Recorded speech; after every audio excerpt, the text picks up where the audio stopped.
Welcome to this week's post-cabinet press conference. I have with me the Honourable Minister of Finance, Minister Imbert, and the Honourable Minister of Works and Transport, Senator Rohan Sinanan.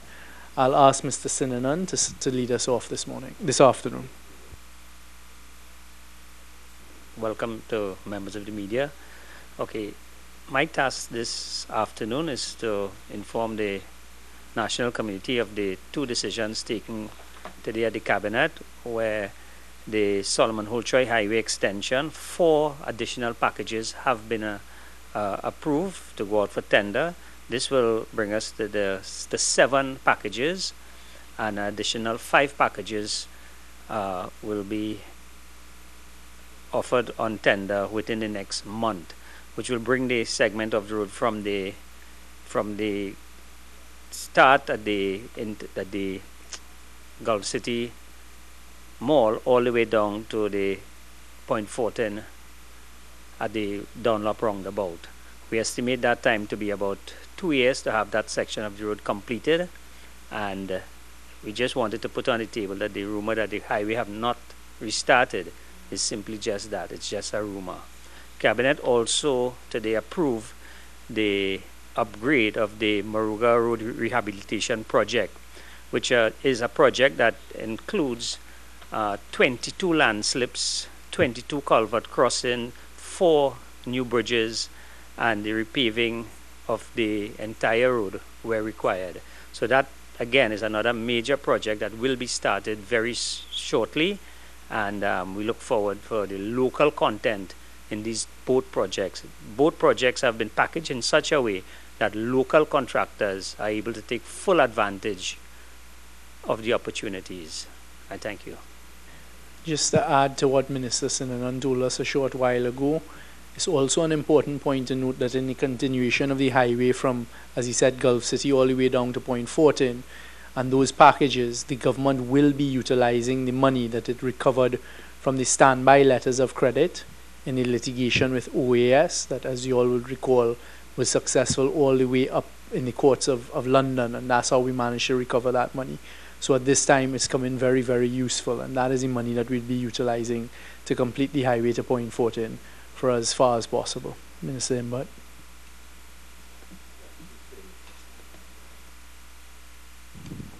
Two matters I'd like to report on. One, Cabinet today approved the terms of a policy loan from the Andean Development Bank, also known as the CAF or CAF, in the amount of $300 million to assist the government with its policy initiatives. We expect to get this money in 2 installments, $150 million within the next month or so, and then another $150 million about a month after that. And secondly, you will have seen in the newspapers that action has been taken with respect to CL Financial, and I will deal with questions in a while, but I want to correct a misleading headline in the Express, which says that the government sought or is seeking to wind up CLICO. That is inaccurate. CLICO, which is Colonial Life Insurance Company, is under the control and management of the central bank and has been under the control and management of the central bank for many, many years. So that there's no action on the part, was no action on the part of the government to wind up CLICO. What the government has sought to do is to approach the court to appoint provisional liquidators with respect to CL Financial, which is the parent company, the holding company that has shares in Colonial Life, in a number of other companies, Angostura, Home Construction, CL World Brands, and so on. So there's no action being taken against CLICO. So CLICO policy holders and so on should be assured that the management of CLICO remains under the control of the central bank. I just wanted to make that clarity. There is a big difference between CLICO and CL Financial.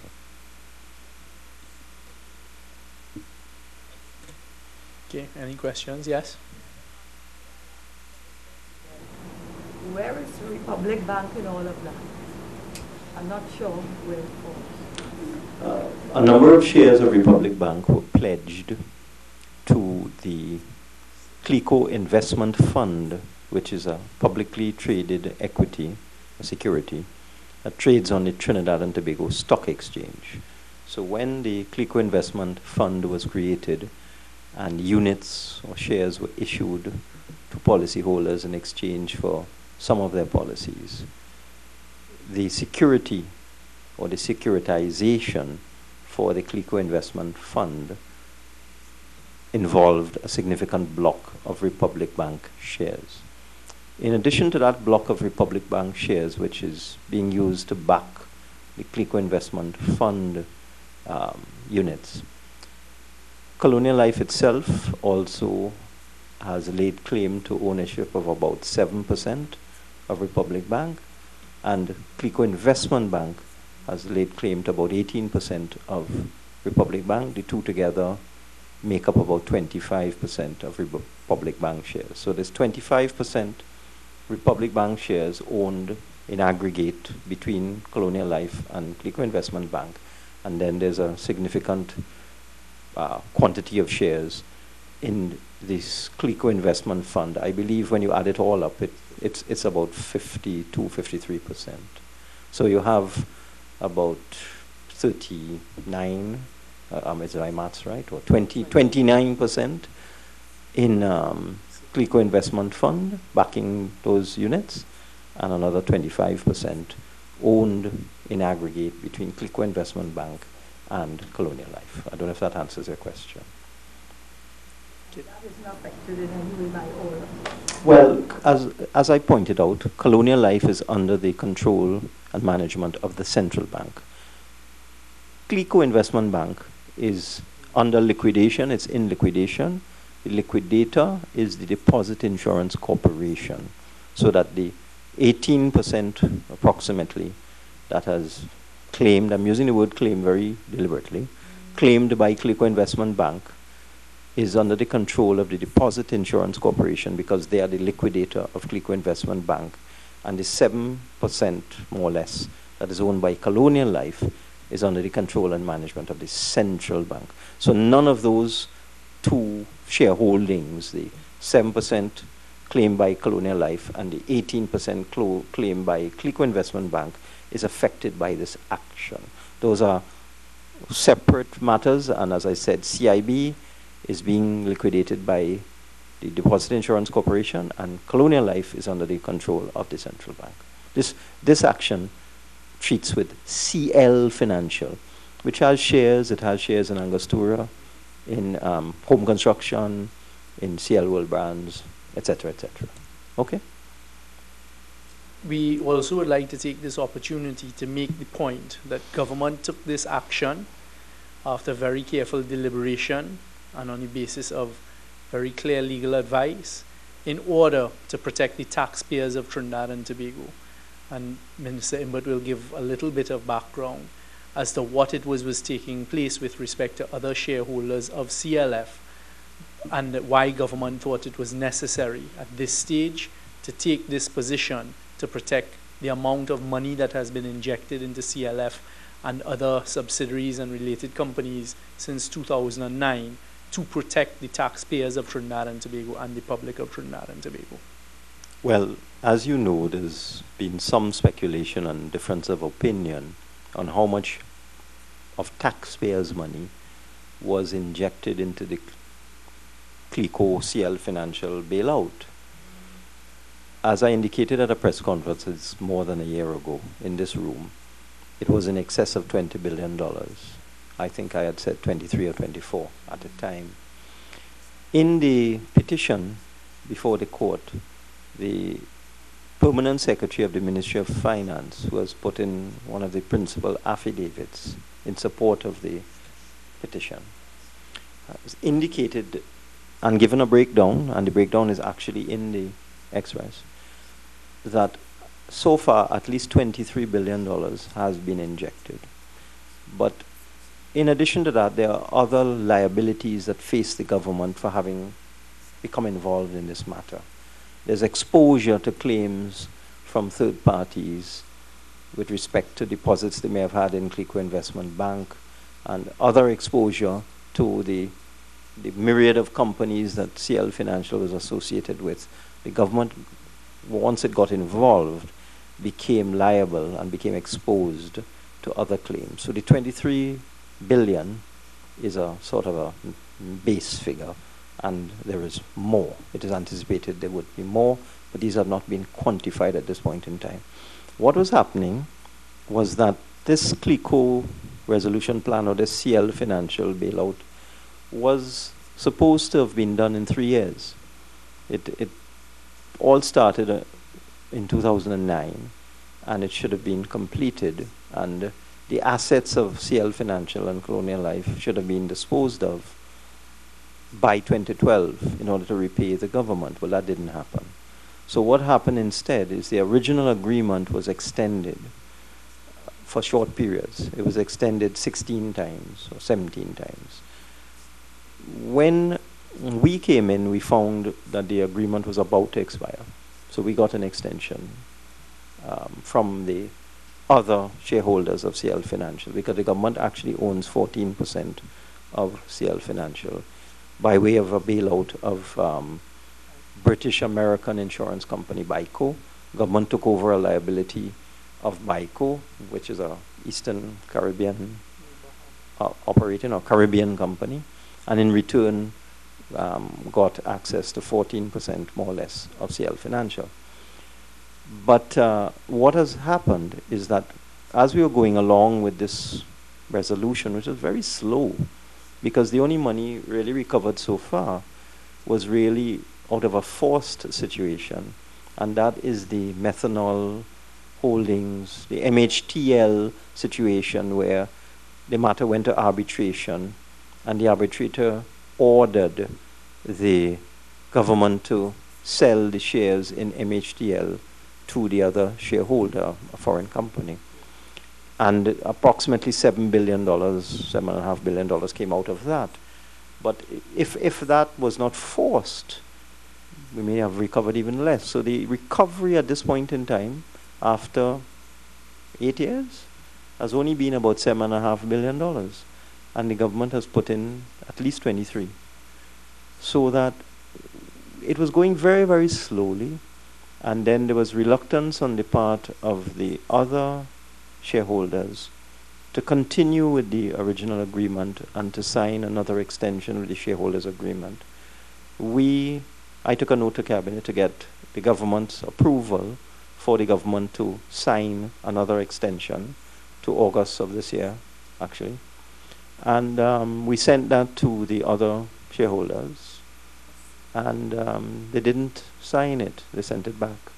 So we found ourselves in a situation where there was no shareholders agreement, but we still maintained a majority on the board, because the original agreement gave 4 directors to the government. This is CL Financial. I want to make that very crystal clear. The original agreement gave 4 government directors on the board of CL Financial and 3 to an entity called United Shareholders Limited, which purported to represent all of the other shareholders, the original owners of CL Financial. So we had a situation where there were 4 government directors, 3 non-government directors. So the government had majority control of the board.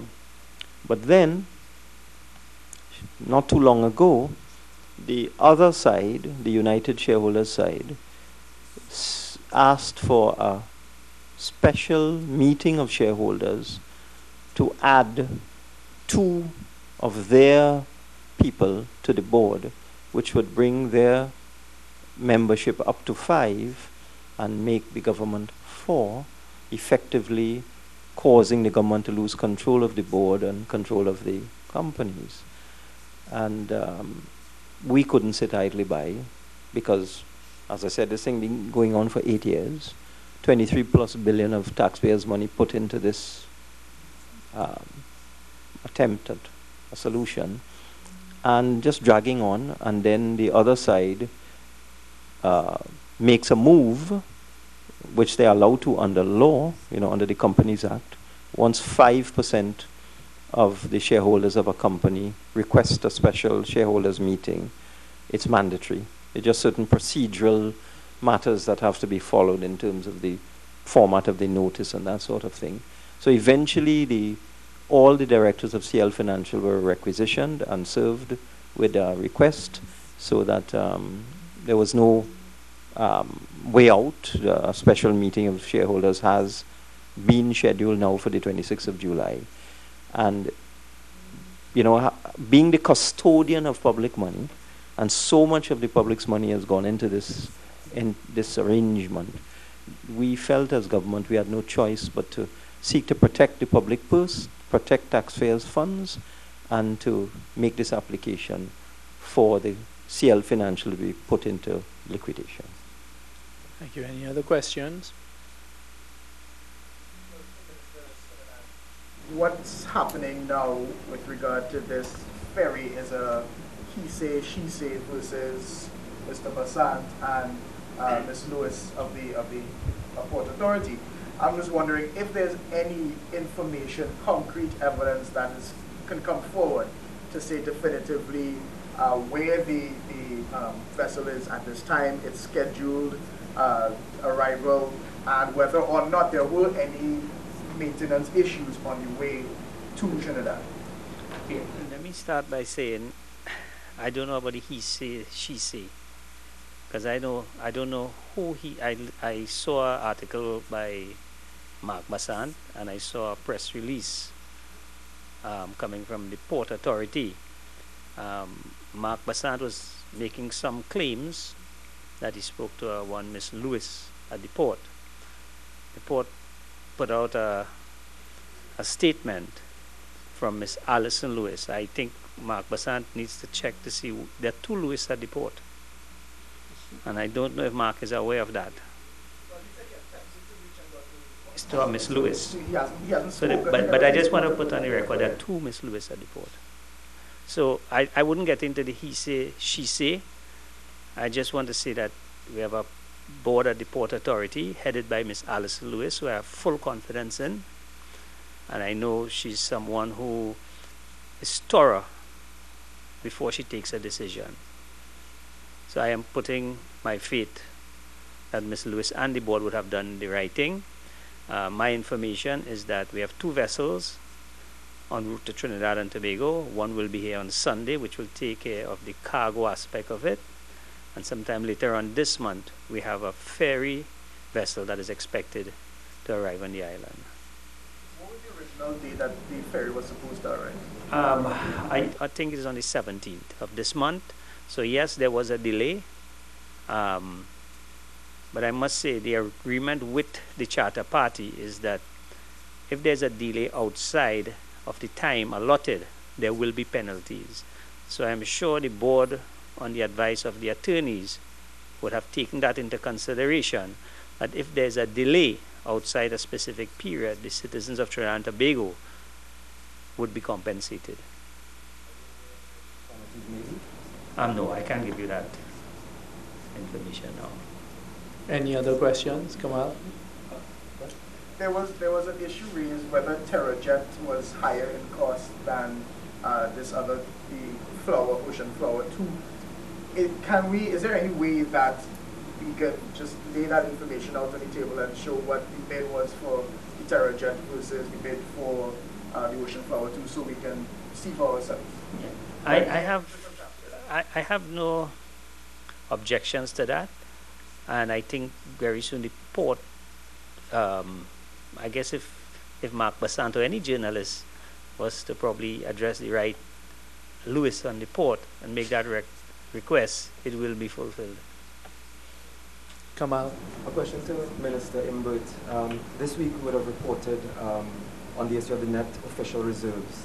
I think the level is the lowest since February of 2010. I know you responded to our reporter, but I think some economists are questioning if there is a plan to sort of mitigate the impact of that, and how do we deal with it? Well, at this point, as I mentioned to the CNC3 financial reporter, there is no cause for concern. we have over 9 months of import cover. And this CAF loan, for example, will inject 300 million US dollars immediately into our reserves. Whenever the government borrows, for example, when we borrowed the 1 billion US last year, that immediately goes into the country's reserves, so that there is no cause for concern. The international benchmark for reserves is 6 months, and we're well over 9 months. The point I need to make is that it's a balancing act. The inflow of US dollars into the country is driven primarily by receipts from the oil and gas sector. So that if you go back 3 years, you will see that the inflows of US dollars on an annual basis were of the region of 3 billion US dollars from the oil and gas sector. It's now maybe 10% of that. So we've lost an inflow of approximately 2.6 billion US dollars on an annual basis. Now, what the government does with the reserves is the demand for foreign exchange up to, I would say, a year ago, was in the vicinity of 7 billion US dollars per year. So that is the demand for foreign exchange in Trinidad and Tobago. And what the central bank would do from time to time would be to inject governments, US dollars belonging to the government, into the commercial banking sector. So let's take a typical year, 2016. Well, the demand would have been 7 billion. The amount produced by the private sector in terms of its exports and so on would have been 4.5 billion, so that the central bank would have taken $2.5 billion of our reserves and put that into the commercial banking sector to deal with the demand. So you have to balance. You can't expect the reserves to remain at $10 billion if your inflows have dropped by $2 billion a year. So we just carefully monitor it. We are getting some inflows from one-off sources, as I said, like the $1 billion roadshow loan that we got. We're getting this 300 million US dollar CAF loan. So we get inflows coming in. When we take money out of the Heritage and Stabilization Fund, for example, it's US dollars. So that we took 250 out recently. We took about 300 million last year. All of that goes into topping up the reserves. So as the reserves are topped up by inflows from various sources, they're drawn down to be put into the system.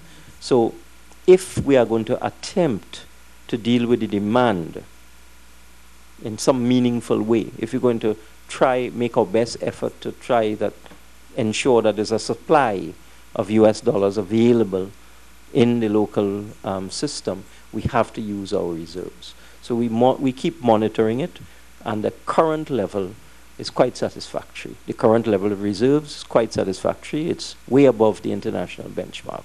Barbados, for example, has about 1 month reserve. We have 9. Okay?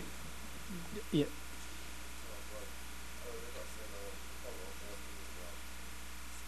Vessel is expected to arrive on Sunday, you said? Yeah. How soon will it be integrated into the sea bridge in terms of carrying cargo to Tobago? We expect within 2 to 3 days maximum, once everything goes well. For the liquidation of CLF assets to get to that? I can't answer that because this matter is before a judge. It is up for the judge to look at the merits of the application and determine whether it is meritorious, and determine whether provisional liquidators should be appointed, and then everything will flow from that. The time frame and the mechanism and all of that will flow from that.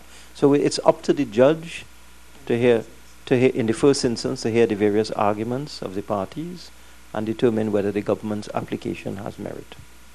Follow-up question. CLICO is now profitable, and it's repaid government about $7 billion. How long will it remain under the central bank? Where did you get that idea that CLICO is profitable? A question question coming. No, but that's a statement you're making. I never said CLICO is profitable.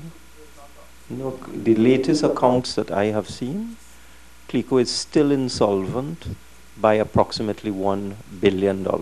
That's the December 2016 accounts. December 2015 was the same, more or less, 1.1 billion, and the year before that, 950 million. So for the last 3 financial years, CLICO has remained insolvent. It is not profitable. And you should know as well that Colonial Life, because you shouldn't mix up the two, Colonial Life has stopped writing new business quite some time ago. So Colonial Life income generating capacity is really quite limited because it's not writing new business. No, if you look at the CLICO resolution plan that is in the court and also laid in the Parliament every quarter, as Minister of Finance, I have to lay the progress made with respect to the CLICO resolution plan every quarter. It is the intention that the assets of Colonial Life would be liquidated by the central bank to repay the government some of the money that the government has put into the CL financial bailout and other creditors of Colonial Life. There was an issue with Ralph Balrubin's legal fees being paid essentially by the state. Are you comfortable with that money?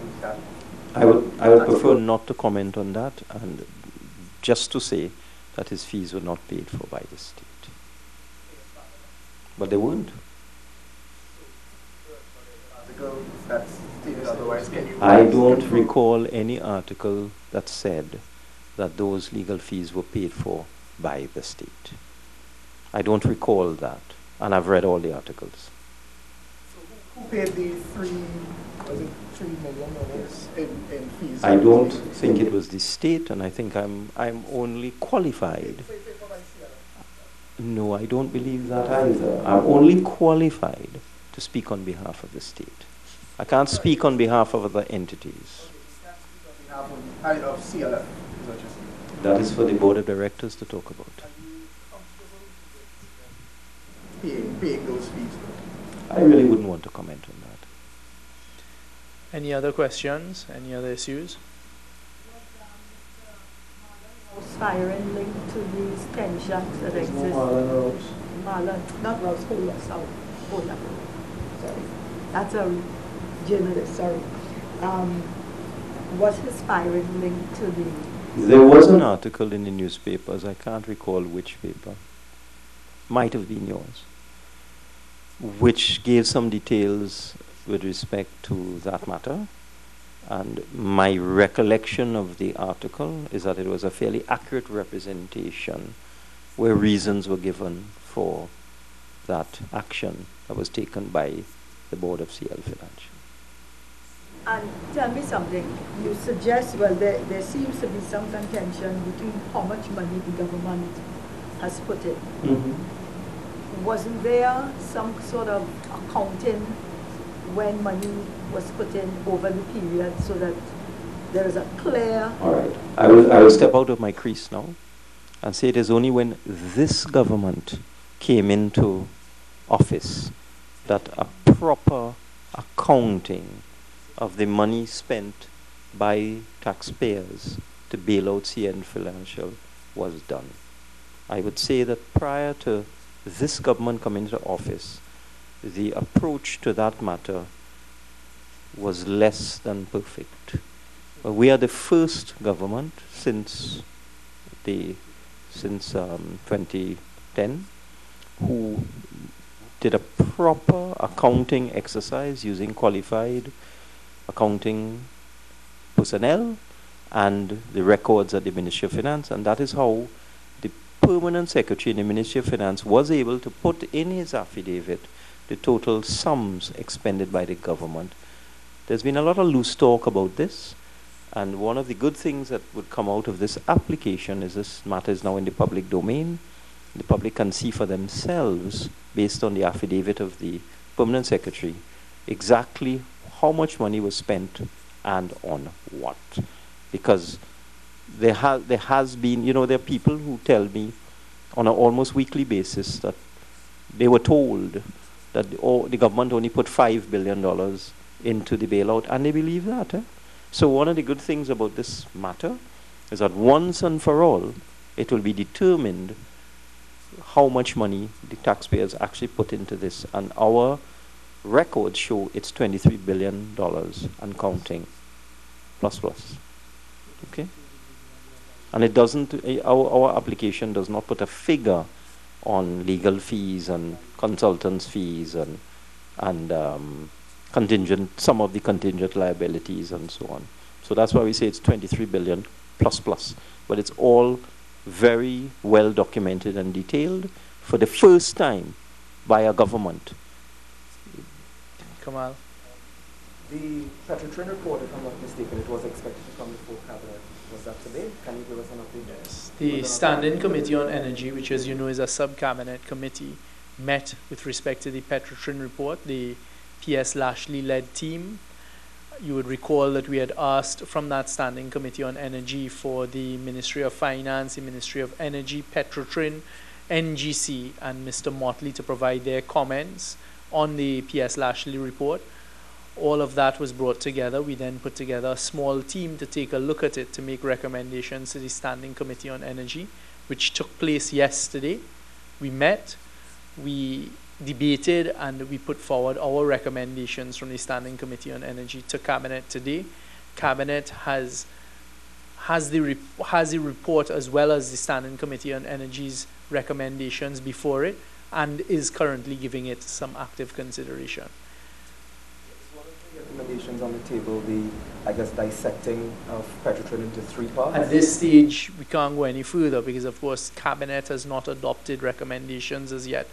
And in fact, I think I can say that the Minister of Energy now is going to go out and have some conversations with various stakeholders, come back to Cabinet to give us that information, and then we will take decisions as to what we will do. So at this stage, it's premature to say anything. May we get a decision on Petrotrin? How long? Very, very soon. We've given him a 2-week time frame to go out and meet with his stakeholders and come back to us. Cabinet will meet and give it consideration the first week in August. And we expect to make a decision there. Any other questions? Submission of form. I don't mind you to ask that. You know, I came here to talk about, I'm going to let you into a little secret. I came here to talk about CL Financial. And I told Minister Young, I'm sure they will ask me how many forms were submitted. He did. And he did laughed at him. He laughed at me. I actually texted my PS for the number. I don't have it on me. I'll get it in an hour or so. And I'll ensure that you get it, Ms. Tate, okay? So we'll give you an up-to-date number. I'll send all of y'all will get it. All right. Yeah? There's a level of angst by public servants following a statement that was made at the conversations with the Prime Minister this week. I think he went into details about the fact that there are 50,000 public servants, 13,000 on contract, and government has been doing what it can to maintain that. And I think public servants and the PSA may have read that to mean that government may not be able to continue doing that for very long. So just, is there anything you can say to ease the concerns of some of these? Every month, as Minister of Finance, I do whatever is necessary to make sure public servants are paid their salaries and wages. And that is my primary objective every single month. So I'll just let you know that the Ministry of Finance has as its prime objective the payment of public servant salaries every month. The Prime Minister, of course, made that statement, and it was in the context of this government is committed to maintaining and the difficulties that we face in maintaining the payment on a monthly basis, which is what the Minister of Finance was saying. For Mr. Watson Duke to interpret that and then to go in this kind of fear-mongering mode is very irresponsible, and it is not at all what the Prime Minister was indicating. We are into job preservation, but of course he was putting it in the context of the difficulties that we face and the unpredictability. An article that's being circulated about Minister Darrell Smith's trip to China, and there's a circulated where? I've seen it on social media pages. There are a lot of things circulated on social media. And there's a concern that it was paid for by Shanghai Construction Group. Is there anything that you can comment? Are you aware of this? First of all, I'm not aware of what you're speaking about, an article circulating on social media. And then that Minister Smith's approval to travel to China was a cabinet approval that was done some weeks ago. I can't recall now the precise circumstances, but it may very well have been paid for by the government of China. That's my recollection. Okay. Yes? Thank you all very much.